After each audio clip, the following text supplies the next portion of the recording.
그래서 주식에 대해서 그냥 주식 왜 해야 되는가에 대해서 잠깐 이야기를 하자면은 우리가 살고 있는 사회를 우리가 무슨 사회라고 하니? 자본주의라고 하지? 자본주의. 자본주의는 이게 이 주의가 들어가면은 주의가 짱이란 얘기잖아. 그치? 민주주의 그러면은 사람들이 주권을 가지고 행사하는 거가 짱이다 이거야. 그러니까 주의라는 건 그런 뜻이지. 그러면 자본주의라고 하면은 자본이 짱이란 얘기인데, 자본주의는 달리 얘기하면은 자본이 짱이란 얘기니까 뭐를 인정하는 거냐? 돈을 인정하는 거야. 돈을 인정한다는 거는 우리 혹시 불로소득이란 말 들어봤어? 불로소득? 불로소득이 뭐냐면은 일하지 않고 얻는 소득이야. 우리 대한민국 고등학생들에게 질문 던졌을 때 뭐가 되고 싶냐 하면 애들이 뭐가 되고 싶다 그래? 돈 많은 백수잖아. 그게 결국에는 불로소득이라는 거지. 하늘 밑에 건물주 뭐 이런 거 하잖아. 그래서 결국에 불로소득이라는 거는 일하지 않고 버는 건데, 이거에 대해서 인정하는 것이 자본주의야. 그럼 불로소득이라고 하면 일하지 않고 나서 버는 거에 대해서 우리가 나쁘게 보잖아. 그치? 저 사람은 일하지 않고 나서 돈을 버네 라고 생각을 하는데, 보이기에는 그렇게 보일 수도 있는데 그 사람이 정말로 일을 안 하는 건가를 보면은 그렇지 않을 수 있다는 거야. 그래서 선생님이 그 예시를 들어주는 거는 사냥꾼이 있고, 이 사람이 이제 돌도끼로 사냥을 한단 말이야. 그리고 좀 더 이 사람은 이제 돌밖에 없어. 돌도끼. 근데 업그레이드 해가지고 이제 활을 쏴. 근데 기술이 개발되면은 이제 총으로 잡는단 말이야. 이랬을 때 사냥꾼 5명이 있는데 5명이 가가지고 돌도끼를 가지고 사냥을 하니까 인당 한 마리를 잡았어. 하루 종일. 그래서 5명에서 5마리의 생산성을 갖다가 보인 거지. 근데 활을 어떤 장인이 만들었어. 그래서 활을 사냥꾼한테 주니까 사냥꾼 5마리 잡는 거를 10마리를 잡게 되는 거야. 그러니까 인당 생산성이 2배로 늘었지. 그치? 원래 인당 한 마리 잡은 거 갖다가 인당 2마리를 잡게 되니까. 그러면은 활을 만든 이 장인한테 사냥꾼은 감사해야 될 거 아니냐? 그치? 그러면은 야, 혼자 있으면 한 마리밖에 못 잡는데 2마리 잡으니까, 그러면 활 만든 장인한테 어느 정도 떼어줄 수 있겠지? 그럼 얼마 정도 떼어줄까? 반 정도? 오케이, 좋아. 그러면 한 마리는 내가 원래 있어도 잡는 거니까 한 마리는 내가 먹고, 토끼 한 마리 내가 먹고, 토끼 한 마리, 2마리 잡은 거 인당 요 한 반 가져가가지고 사냥꾼 주세요, 사냥꾼 받으세요 하면은 사냥꾼은 이 5명한테 이걸 공급했잖아. 반 마리씩 5마리 가져가니까 2.5마리 가져가겠지. 맞아? 그 사냥꾼은 여기서 이제 이 활 장인, 이 장인은 가만히 있어서 뭘 먹는 거야? 활 만들고 얼마를 받은 거야? 그치? 하루마다 2.5마리의 토깽이를 받지. 그치? 그러면은 사냥꾼은 1.5마리 받는 거지. 사냥꾼은 한 마리에서 1.5마리 돼가지고 생산성이 하루마다 0.5마리가 늘어나니까 사냥꾼 입장에서도 꿀이지? 근데 장인 입장은 활 한 번 만들고 2.5마리가 들어오니까 장인 입장도 꿀이지? 맞아? 만들고 나서 활을 주지 않고 매일 쓰게끔 하는 거야. 왜냐면 줘버리면은 그 다음부터는 자기한테 더 이상 현금 흐름이 없잖아. 그치? 그래서 매일 쓰게 하는 게 중요하지. 그런데 이제 기술이 발달돼가지고 이제 총이라는 게 나왔어. 근데 총은 이제 비싸. 그래서 만들 때도 대규모의 이제 자본이 필요한 거야. 그러니까 이번에는 자본가가 나온 거야. 자본가가 나와가지고 총을 공급해 주겠대. 이 자본가야. 이 비싼 거기 때문에 자본가야. 총으로 딱 쏴버리니까 이게 어떻게 되냐? 100마리가 되는 거야.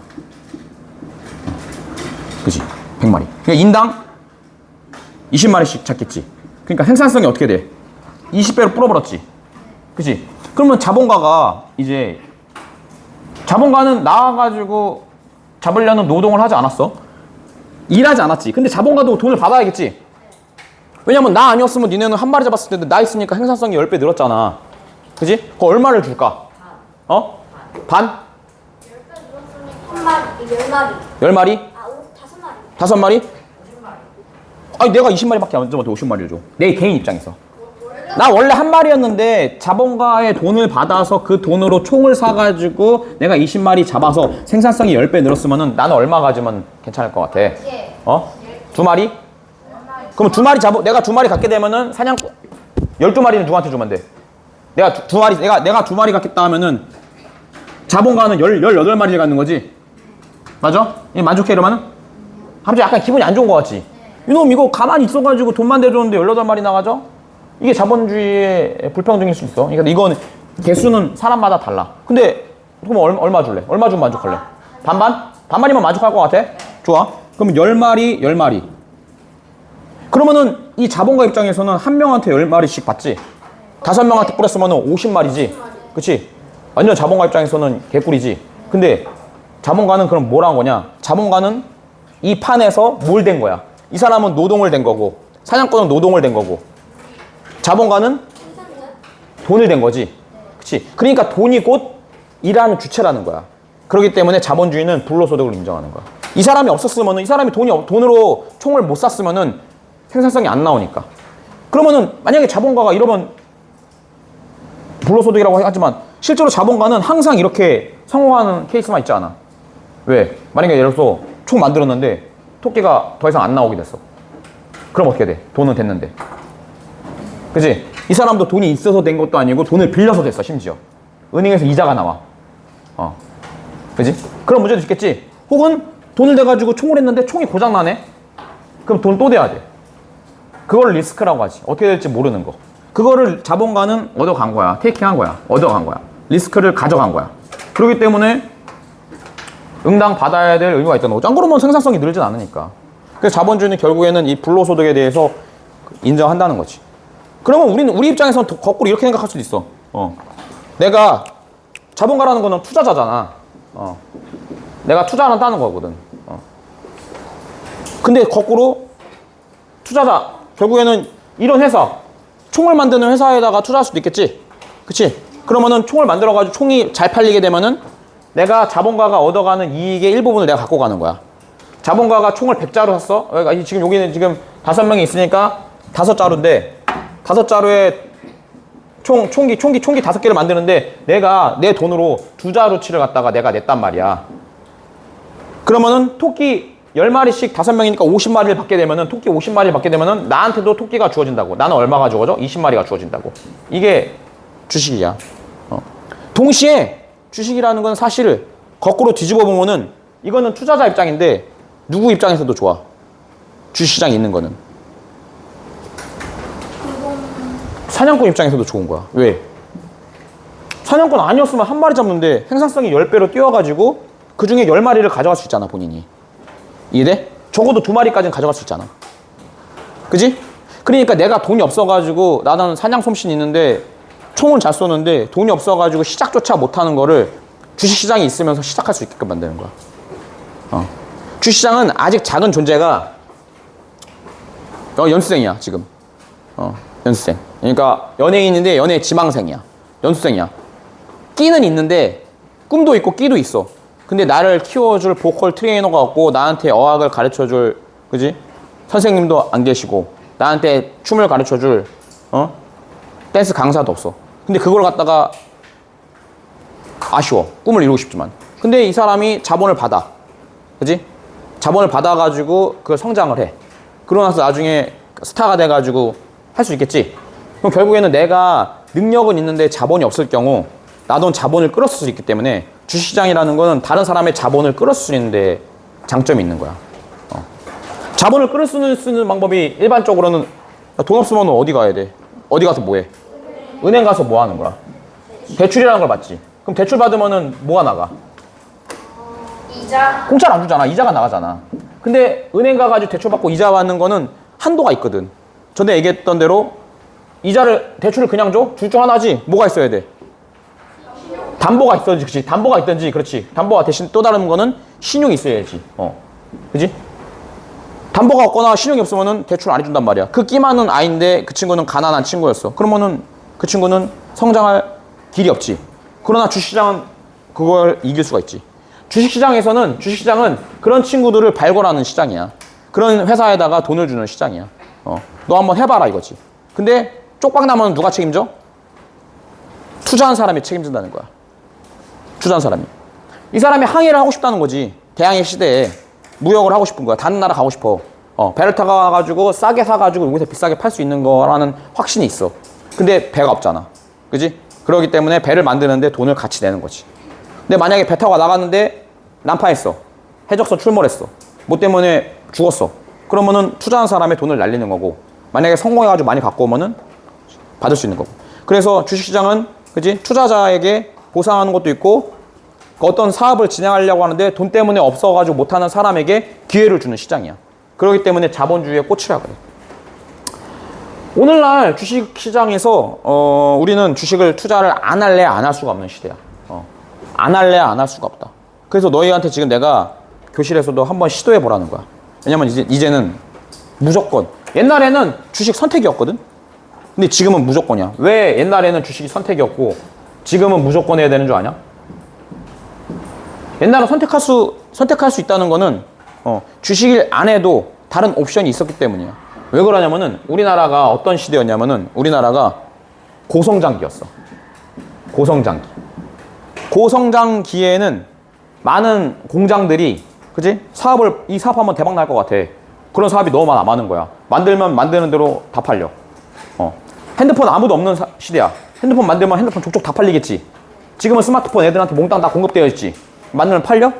더 이상 이제 안 팔린다고. 그러니까 이제 3년 있다가 주기 산업이 됐단 말이야. 그전에는 공급하면 공급하는 대로 다 팔렸다고. 옛날로 따지면은 고성장기에는 만들면 다 팔리는 시장이 고성장기야. 고성장기에는 기업 입장에서 뭐 하고 싶어? 기업 입장에서는 사업을 막 크게 하고 싶어. 왜냐면은 만들면 팔리는데 당연히 사업하고 싶지. 기업이 사업 욕심이 많아. 그러면은 공장 막 세우고 싶어. 근데 공장 돈 있어 없어? 돈 없지? 그러면은 은행 가가지고 돈 꺼와. 그러면 은행 입장에서 돈을 막 대출해줘. 돈을 원하는 사람이 많아. 이자는 어떻게 될까? 올라가겠지. 그지? 그러니까 욕심 많아. 그러면 은행에 가가지고 대출해주세요. 대출 많이 해달라 그래. 그러면은 이 말은 대출이 많다는 얘기는 돈 가격이 오른다는 얘기야. 돈 가격이 오른다. 돈 가격이 곧 이자야. 금리야, 금리. 이게 금리. 금으로 줄 수 있는 이자를 금리라 그래. 이게 돈 가격이 오른다는 얘기야. 그러니까 돈 가격 금리가 막 올라. 금리가 오르니까 반대로 돈을 맡기는 사람 입장에서도 금리가 오르겠지. 그치? 그 옛날에는 금리가 선생님들 기억 못해. 이걸 라떼는 얘기가 아니라 내가 기억하는 선에서의 금리는 선생님이 일했을 때야. 선생님이 2000년도에도 일을 했었거든? 그때 내가 근로자 우대저축이라는 걸 들었어. 그때 금리가 8.8%였어. 지금으로서는 상상할 수 없는 금리지. 아주 센 금리야. 근데 나보다 한 20년 전에 일했던 사람들은 금리가 20%였대. 금리가 20%란 뭔 말이냐면은 그러면은 1억 넣어봐. 한 1년 뒤에 얼마 주는 거야? 1억? 1억 2천만 원 주는 거야. 1억 2천 준다고. 그럼 10억 넣어봐. 20%면 1년 지나면 2억 원 나오지. 일할 필요 있냐 없냐? 없지. 그러니까 옛날에는 10억만 있으면 게임 끝인 세상이었어. 금리가 높기 때문에. 근데 오늘날 금리가 3%야. 그 어떤 일이 벌어져? 1억 넣으면 이제 얼마 나와? 300만 원 나와. 10억 넣으면 3천만 원 나와. 10억 넣는다고 하더라도 인생이 역전이 안 돼. 왜냐면 3천 가지고 가족 다 생활할 수는 없으니까. 왜? 금리가 싸진 거야. 금리가 싸졌어. 근데 금리랑 따져볼 게 뭐가 있냐? 금리라는 녀석이랑 같이 대결해볼 게 물가가 있어. 물가. 같이 봐야 되거든. 선생님은 옛날에는 저축을 많이 했어. 나는 오늘날 저축을 안 해. 선생님 저축 안 한 지는 이제 꽤 됐어. 나는 정확히 2016년 이후로는 예금, 적금 아무것도 안 했어. 지금 10년 됐네.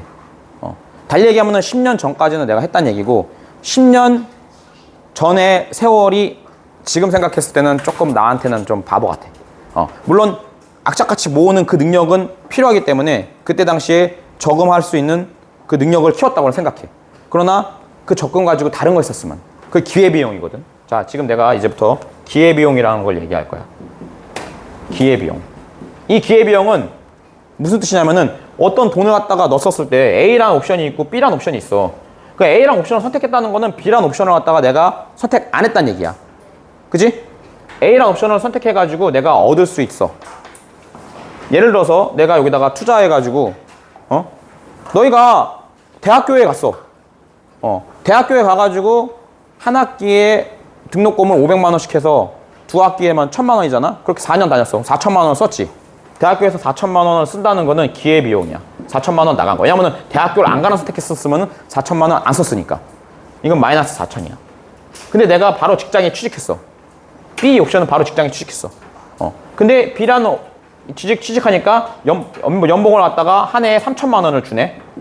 그렇게 3천만 원씩 벌어가지고 내가 대학교 4년을 벌었네. 그래서 1억 2천만 원을 벌었다 치자. 물론 이렇게 벌고 나서 실제로는 생활비로 많이 써요. 근데 그냥 지금 계산은 간단하게 하는 거야. 그러면은 B라는 선택하면은 플러스 1억 2천이라는 기회가 생기고 A라는 걸 선택하는 순간에 4년 동안 마이너스 4천만 원이야. 이게 기회비용이야. 근데 A라는 걸 택했더니만, 그지? 대학교를 나오고 나서 급여가 이게 3천만 원이 아니라, 그지? 4,500만 원을 준대. 그 다음부터. 그러고 나서 10년이 지났어. 그럼 어때? 얘는 3천만 원씩 계속 받아가지고 1억 2천 플러스 된 상태로 4년 동안 시작되지만, 그지? 나머지 10년 동안에도 3천만 원을 받으니까 3억이 되겠지, 얘 총. 그지? 얘는 4천만 원을 일단 날리고 시작했지만 10년 동안에 4억 5천을 벌게 되고 또 그 이후에도 가격이 오를 가능성이 높아. 그러면은 10년 동안 이걸 또 벌면은 얘는 4억 5천을 벌었을 거야. 4억 5천인데 4천만 원 까니까 4억 1천. 얘는 합산하니까 4억 2천. 10년까지는 얘가 유리해 보여. 근데 11년짜 된 순간부터 A가 유리해지지. 그치? 이게 기회비용이야. 기회비용은 그래서 하나를 선택했을 때 하나를 잃어버리는 게 그 가치가 기회비용이야. 다시 금리로 넘어와가지고, 금리랑 물가로 넘어와가지고 이자를 3% 줘. 이자 3%를 얻기 위해서 나는 그 100만 원을 갖다가 은행에다 넣었어. 은행에다 넣어가지고 이걸로 나 비싼 아이폰 사야지 라고 해가지고 넣었어.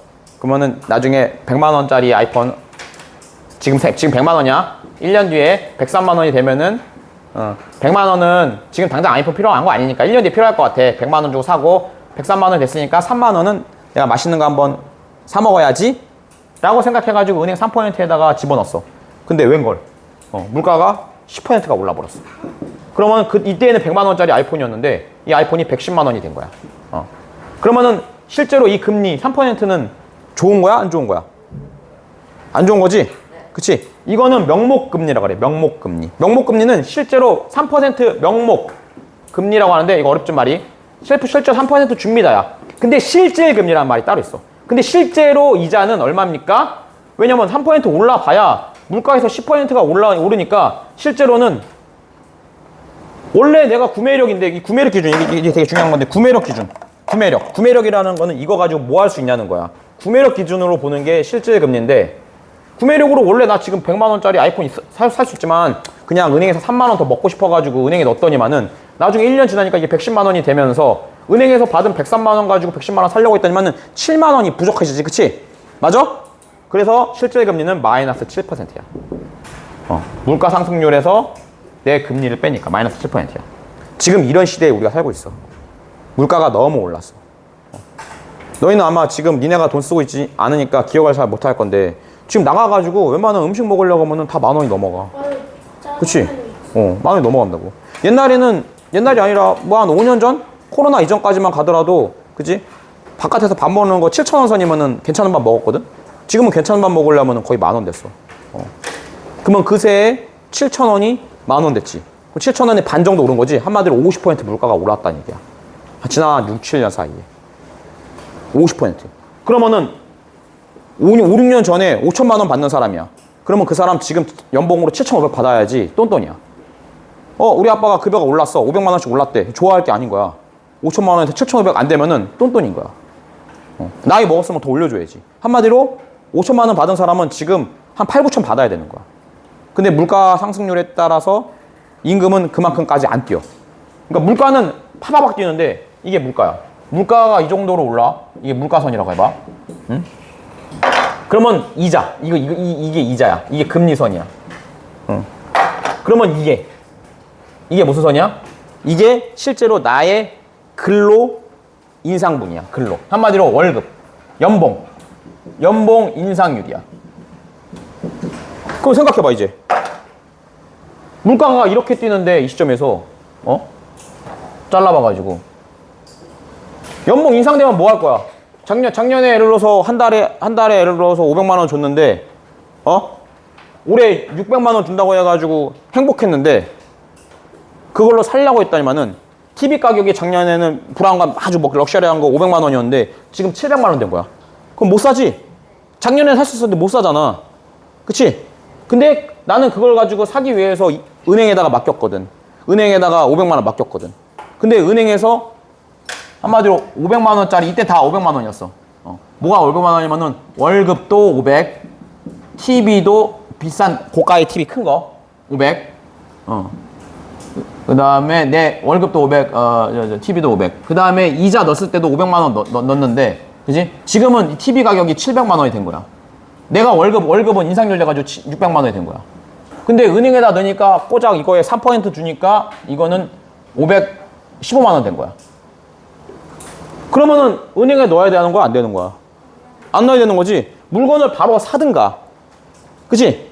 물건을 안 살 거면은 그 물건을 만드는 회사의 주식을 사라는 얘기야. 이게 물건 대신에 할 수 있는 거야. 이 물건 대신에 뭘 사? TV 대신에? 회사의 주식을. 회사의 주식을 사버리는 거지. 이게 회사의 주식 사면은 이 물건가가, 이 회사가 비싸게 팔아. 그러면은 회사가 비싸게 팔면은 회사의 이익은 올라갈 것이고 회사의 이익이 올라가면은 회사의 주가가 올라갈 거야. 그래서 이 물가 이퀄, 이 물가를 전가해. 전가한다는 표현을 써. 물가를 전가한다. 넘긴다는 거야. 누구에게? 소비자에게. 소비자에게 전가해가지고 이익이 올라가. 누구의? 회사의 이익이 올라가지. 회사의 이익이 올라가면은 그 회사의 주가가 올라가고 이 주가가 올라간 걸 갖다가 투자자가 이 이익을 나눠 갖는다는 거지. 이게 주주야. 이거를 깨우친 이후로는 은행에 가지 않아. 은행에 돈을 넣지 않아. 은행에다 넣는 거는 내 돈이 녹는 행위라고 바라본 거야, 선생님은. 그래서 은행에다 넣는 거는 이런 의미에는 좋아. 모은다. 모으는 측면에서는 의미 있어. 내가 악착같이 안 쓴다. 소비를 통제한다. 물을 아무리 많이 부어도 밑에가 구멍이 다 뚫렸어. 벌기는 쉽지만 쓰는 거는 너무 순식간이야. 로또 맞은 사람은 실제로 100에 그치? 90명, 95명은 망한다 그래. 실제로 파산한다는 얘기야. 아니 어떻게 20억을 받은 사람이 어떻게 파산할 수가 있지? 이게 이해가 안 가는데 그 사람 쓰는 법을 모르니까 흥청망청 써가지고 그냥 다 날아간다는 얘기지. 그래서 오히려 로또 되는 게 저주라고 하잖아. 일반 사람들이. 선생님, 저 동그라미 층에 뭐라고 하셨어요? 어떤 요거? 네. 요거? 네. 미안해. 물가를 소비자에게 전가시킨다. 전가시킨다는 거는 이 700만 원으로 오르는 걸 갖다가 야 700에 사 이거야. 아니 그 선생님이 저 동그라미를 치신 다음에 저게 뭐라고 하셨지 않았어요? 회사 이익이 올라가고 주가가 오르고 주가가 오르면 투자자가 나눠 가지니까 투자자에게 이익이 된다. 그러니까 이 상황에서 선생님은 금리는 은행에 나가는 거잖아. 나는 은행에 안 가고 미리 이 물가 오를 거를 반영한 회사의 주식을 사겠다는 거야. 다시 얘기해서 내가 아까 다시 이제 1분만 회사 주식을 왜 해야 되냐? 안 할 수가 없는 상황이 된 거야 지금은. 이자가 낮는데 물가는 올라가니까. 그러니까 이게 남의 나라 문제가 아니라는 거지. 지금 정부에서 그 조금 더 이제 많은 사람들에게 기본소득으로 돈 같은 거 많이 주잖아. 그치? 그것도 사실은 좋을 수 있는데 그것도 물가를 올리는 하나의 작용은 해. 질문은 뭐 이따가 받지 않고 있고 오늘 5교시니까 끝났네. 밥 먹으러 갑시다. 안 돼?